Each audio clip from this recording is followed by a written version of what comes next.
Hello, everyone, and welcome to Inside National Security by the National Security Academy. I'm Cassian Peña, and today I'm joined by Dexter Ingram. Hey, Cassian. Hey, everybody.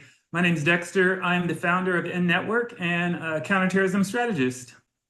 And I'm an economist, and I'm also the head of development for the network, the National Security Academy, which is basically the host of this podcast. And especially now in the geopolitical landscape internationally, many nations focus on getting their independent energy supply and companies as well on that front. So we're going to speak a bit about that. And Dexter, I'm very happy to speak with you about this topic today. Yeah, it's interesting because it's an evolving topic. It's something that plays a role in all of our lives. Everything we do uses energy, right?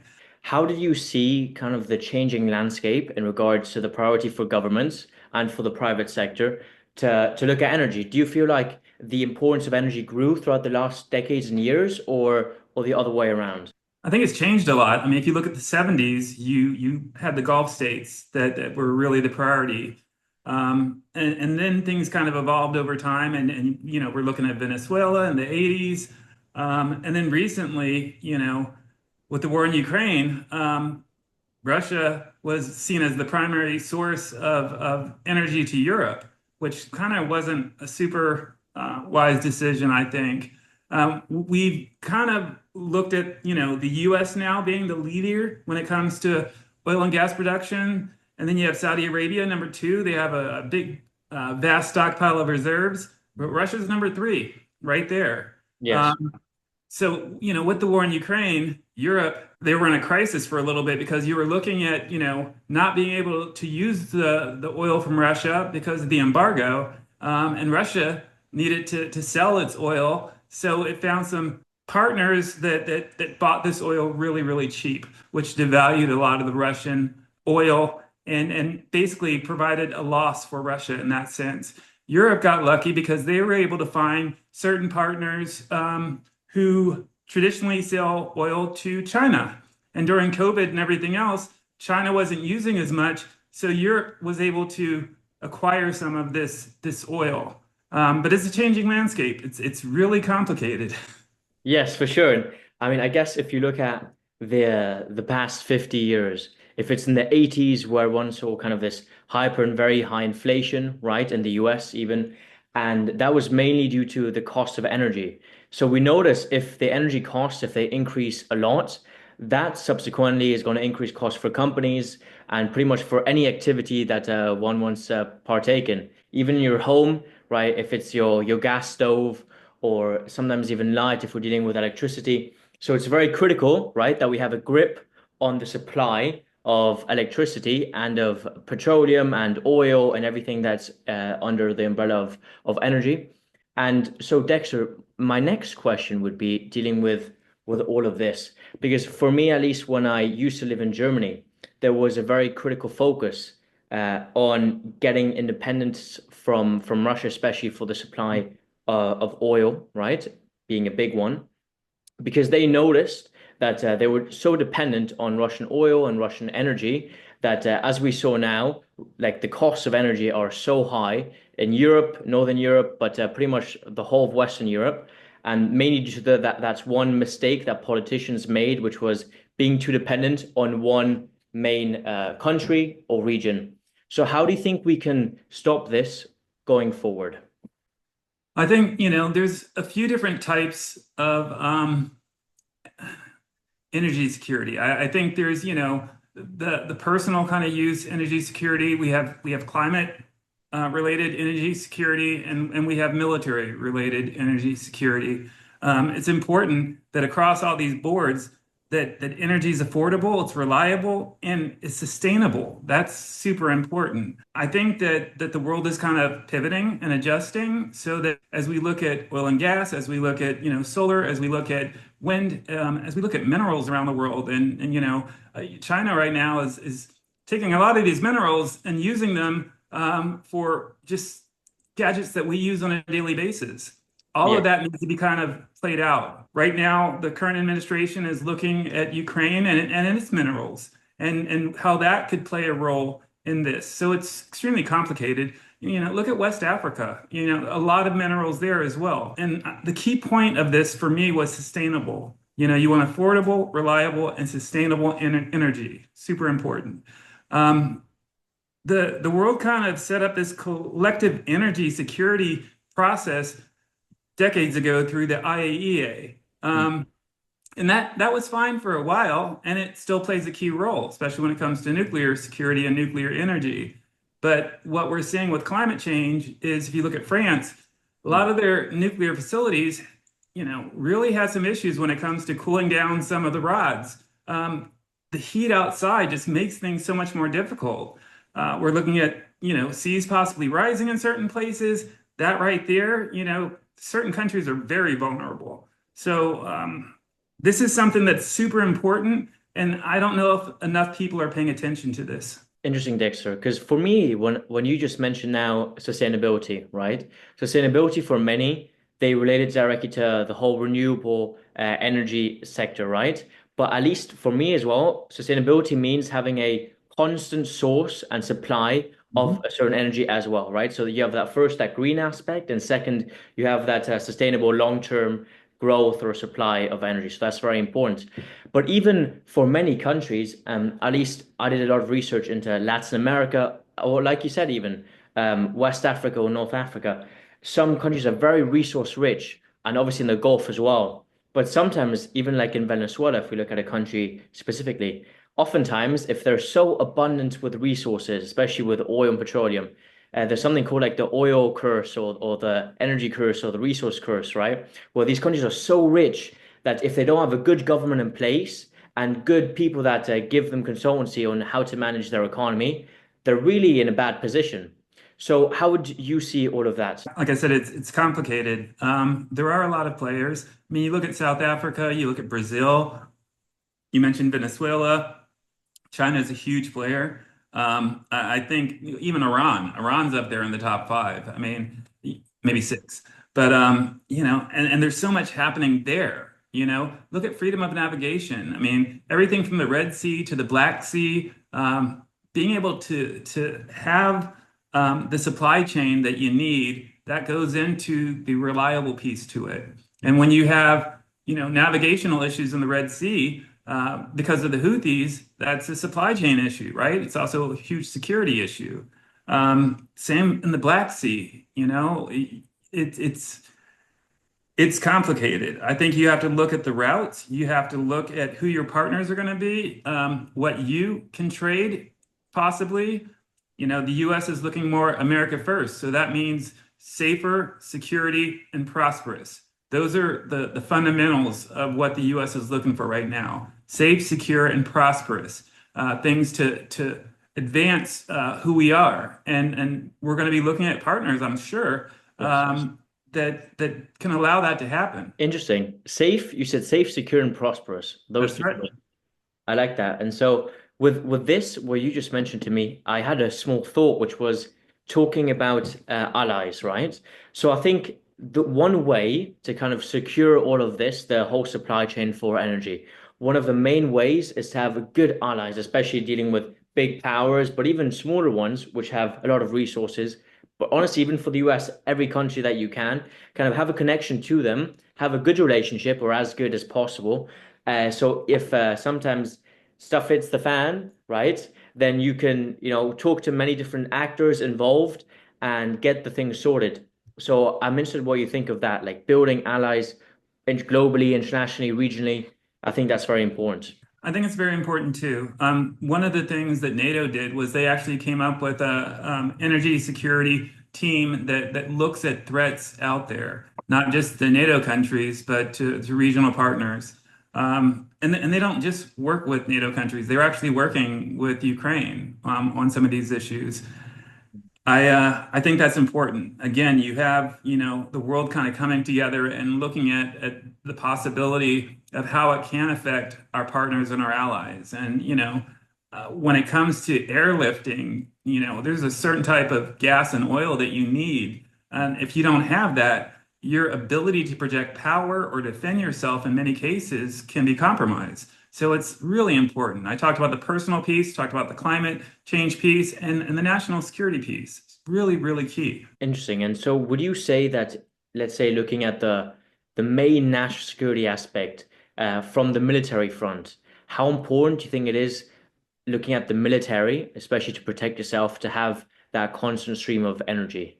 So you have to have it. I mean, what's having an aircraft carrier if you know, that's why we have these nuclear fueled aircraft carriers right now, right? They can hopefully go forever and ever and ever. Same with the submarines. But when it comes to aircraft, you need oil and gas. When it comes to tanks, you need oil and gas.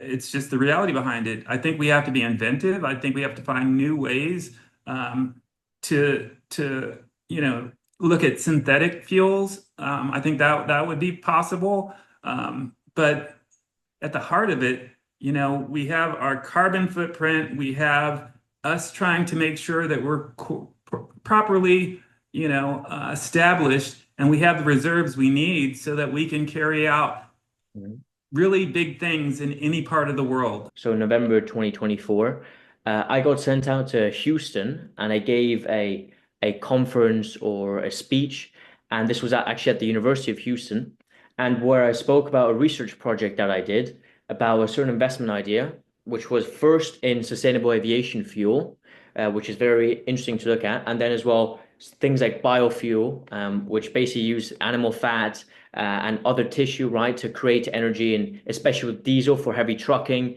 and all of those, right? And I feel that's the good thing in the last couple, let's say 5 to 10 years. There was much more research and development into these new, maybe sources of energy, which can help us first diversify, mitigating the risk, but at the same time, maybe lowering the cost for the general public, right? I'm so glad I'm doing this with you because you are really up to speed on this. I completely agree with you. Completely agree. This is fun for me because this is something that I really, it's not my counterterrorism box that I normally kind of focus on. So yeah, you're right on point, man. In the end, like you said, if you don't have the fuel, right, to fuel up, let's say, airplane or something, or even different gadgets that you need for to protect yourself, then there's no way to use them. There's a small joke as well, which they say in Europe, which is the people that don't have money, they buy a nice car, but what good is it if you don't have the money to buy the fuel for the car, right? And so that's very important. Now, talking about nuclear, I did a lot of research as well into nuclear, and I noticed that especially now with artificial intelligence or with other factors like let's say firms or enterprises now that want to have their own supply of energy are now looking into building small nuclear plants, different to the very big ones that one had, say, in the Soviet Union or even in the US, etc. Now they want to build these smaller ones, which first take less time, obviously, to build, sometimes are less expensive, and make it possible that these enterprises build these small nuclear plants. What do you think of this? No, I think it makes sense. You have to look at all aspects of it. You need to diversify. You can't just be a one-trick pony. I think that the president right now is looking to India and to possibly help them with some of their nuclear power, as well as selling them some gas as well. I think that that's super important. India has traditionally bought some gas from Russia.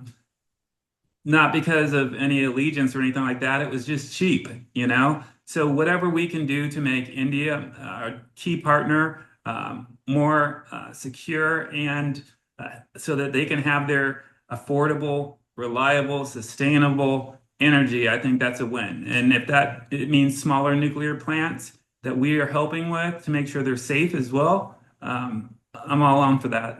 I know that many countries now, they're having an issue, which is okay, we had a great relationship with the United States, and now many of them, especially within the EU, for example, are mentioning that one should be also independent from big powers like the US, which were long-term allies, right? And now focusing back on providing that security aspect within the energy field, but honestly, everywhere, and focus on yeah, kind of protecting your own, and then obviously building alliances and relationships. So, from an American perspective, right, from a government perspective within the US, how do you look at that? What advice would you give to maybe smaller nations with populations of 30, 40 million in Europe or internationally to build up their sovereignty, so to say, energy-wise, but also in other aspects? Yeah, I like looking at the collectives. I'm a big coalition guy. So I look at the EU in general. I think that, some mistakes have been made when it came to relying on Russia. Yeah, Obviously, the US is constantly saying need to make sure that you also are contributing when it comes to NATO and national security. yeah, I look at the Caribbean and the collective down there. Oil is more expensive down there, but they do have it. And I think it's important to have reliable partners. I keep going back to the reliable piece, right? You want it to be a win-win, but you also want to diversify it, not just with one single source, but also with many different types of energy. And that right there is going to allow the people to have the freedom to do the things that we do every single day. Hopefully, we're smart about it and we're doing it in a way that counters what we see as climate change and a world that's increasingly getting more and more hot. And we're making sure that we have the resources to defend ourselves and not be blackmailed or leveraged when it comes to energy and compromise, who we are as a country. Because it's really easy if somebody's the sole source of giving you energy to say, mhm. I need you to do X. And you're Yes. likely to do X because you need that energy. Everybody uses it. Right. And so you mentioned coalitions. I think this will be our last interesting topic, which we'll deal with, is with coalitions and maybe with organizations where many countries or regions are involved or corporations.